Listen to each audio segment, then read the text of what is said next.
Mes chers compatriotes, la Polynésie, c'est désormais 10 000 d'entre nous qui ont retrouvé le chemin de l'emploi depuis 3 ans et 12 500 qui ont pu bénéficier de stages d'insertion.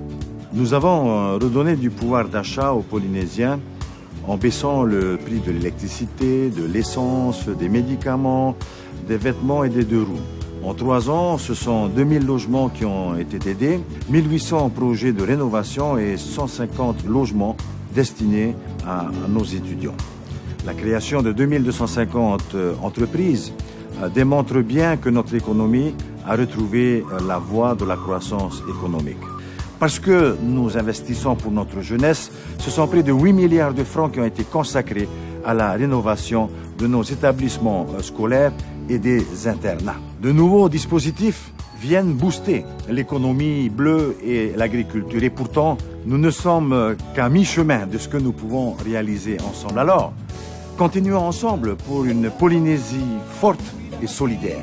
Avec le président Edouard Fritsch, la Polynésie assume pleinement sa culture et s'inscrit dans une démarche de développement durable. Le monde actuel est en perte de repères.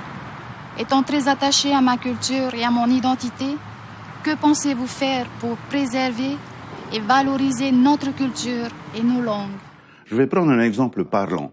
Après 3 ans de dur labeur, nous avons proposé le premier répertoire des pas du Ori Tahiti pour soutenir tous nos groupes et écoles dans la transmission du savoir et des connaissances léguées par nos anciens. C'est un élément fort de notre culture, car la danse relie toutes les disciplines des arts traditionnels, les himene, les orero, les écrits, les orchestres, les artistes et tous les artisans. À l'instar de Tapu Tapu Atea, nous avons engagé le processus d'inscription du Ori Tahiti à l'UNESCO, tout comme pour les marquises. Les langues polynésiennes sont bien sûr au cœur de notre identité. Nous créerons une délégation pour les langues qui rassemblera, qui soutiendra tous les écrits, qui encouragera les formateurs et les projets pédagogiques jusqu'au numérique et à l'officialisation de nos langues. Je suis le maire de la commune de Hao. Actuellement, nous rencontrons des problèmes d'électricité dans nos 2 petites communes éloignées, Amanu et Hereheretue. Malgré le budget de la commune et les différentes aides à l'investissement, il est impossible pour nous d'équilibrer le budget. Que propose le Tapura Huiratira pour aider les maires? Il existe un système de péréquation qui permet de pratiquer un tarif unique dans la plupart des grandes communes de Polynésie, mais toutes les petites îles en sont exclues. Nous voulons remplacer ce système par une aide gérée directement par le pays.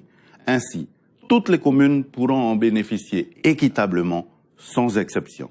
Cela permettra aussi de financer des projets comme des centrales hybrides qui ne seraient pas rentables sans aide. Cela va sécuriser nos populations et permettre d'investir dans ces îles pour faire des économies sur le long terme. Sur Tahiti, nous lancerons des appels à projets pour des champs solaires, des champs éoliens et aménagements hydroélectriques dans l'objectif de réduire fortement notre dépendance aux énergies fossiles. E hoa here mā, i orana. I roto noa I te area e toru ma Tahiti. Ko e ahuru tautini o Taureira, te ioro toitea o te ohipa. E ahuru mapiti tautini e pāhanere, te whanau I te tau haapaarira no te o I roto toitea o te ohipa. Wa mara a te whaito orar a o te nun a, nā roto ia I te whaatopar ahia, te ho o te wira, te ho o te mori, to te rā au e te veiatura. E piti tautini nhor a I operehia, ho e tautini e vau hanere whare I tata ia, ho e hanere e pā ahuru nhor a piahi te patuhia nei. E piti tautini e piti hanere e pā ahuru te e te api I haamauhia tapa no te mara a whaahura. A te tere a fofa I roto I tō tātou nei whenua. I te mea e te tiaturi nei tātou, I tā tātou whea api.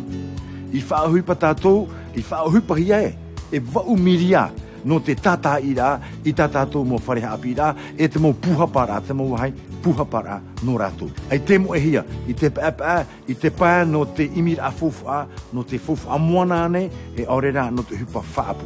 No atu te reira, te awhara anoa tātou o te ea o te mau ohupa, o tā tātou amui e tutawa no tō tātou nei whenua. No rira, kua here mā, a atian amai, o tātou amui a no te haere I mua, I orana, e maruru mai. E prau papu te reira, te paturu papu nei te pretireni Edouard Fritsch, e te prau no te hiro atumu, e te paruru ai ei te natura. Te mahana, ia ui manao, te hahira te ui api, te aroneo no tō hiroa e tō hihotumu. E aha te mo opua rāta o tō e mana o nei e ravi. No te pāruru e no te whaai e atu i tō tātou peu e tō tātou maureo tumu. Te teihi o a pāpū. Wa hau atu i te toru mataiti mātou i te tuatapapara e ite e mahana. Te weira te tei puta mata mua no te mau tuura awe no te ori teiti. Warawe hea te ie huipa no te turu i ta tātou mo wharehap i a ori e te mopupu ori. E rawe a te ie no te horo atu i te ie ite. Niuhia ei to tātou mo hemene tumu, te orero, te mau aai, te mau papai, te mau rohipe, mau rahua e tēno atu i te hupari mai. Mai a taputapu atea, waha amata e nā mātou i te ano te tāpaor ai te ori teiti i te UNESCO o e ato aia no te whenua e nāta. Tō tātou mo reo tumu, e papatei o te hiro atumu māhui. E ha amau mātou i te ho e pū no te mau reo o te whenua, Yariro te reira e i wahi no te taho e i te mau aiwan a o e rohi nei no tō tātou mo reo. Te mau wharewan a, te mau pū o hipa o te whenua nei, te mau taatir a, orometua hap i te mau piahi, te mau tāparau e te wai atua. Mai te peu e wheruri, e rawe au mui mai tātou pāto ano te whahoi mai tō tātou reo i tōna wai a mau, te ti aturi nei au e manui a tātou. Ai tātou e mohia te ano i te o teie tau e tēno atu i te whaahupar ai te mau rawea api mai te mau matini rorowira e te wai atua. E tamana mau no te oire no hao. Te wharere nei mātou i te whiwhiwira i te momutu tō mātou o amanu e hoerere tu e. E no atu i te mau tauturu e wai nei, ai te hoa e rawa i no te tauturu ai te i mau oire. E aha tā te tapura hui rā tira, e mana o mai no te tauturu ai a mātou i te mau tawana. Te wai nei hoa te ho e whanhor a, ho e a tarifa no te mau oire atu ano porine tia wharani nei. Te rara, ai tahi hoa te momotu nei e mai a o tau e whan oi te reira. Te hina aro nei mātou e tau i te reira, nā te hau whenua e hap oi te i moni tauturu no te tātuha, ia whan o te tā ato ar au te mau oire, e te mau motu ato o te whenua nei. E nen he atu oia e patu mai i te tei mau pūwira e wha hupa i te ito mahana, mea mamar i a no o tau mai te peu te waira te moni tauturu. E mai te peu e patuhia te rā mau pū, e mamāt oia te wira i te roara au te tau. E teiti nei, e imihia te mau rāwea, aurera te mau opuar a mai te tai e whaahupa nei i te ito mahana, te matai, te mau patura a hamani wira a pape no te whaiti to tātou ai mamau a i te mau hinu ārhau e te mahu mōri.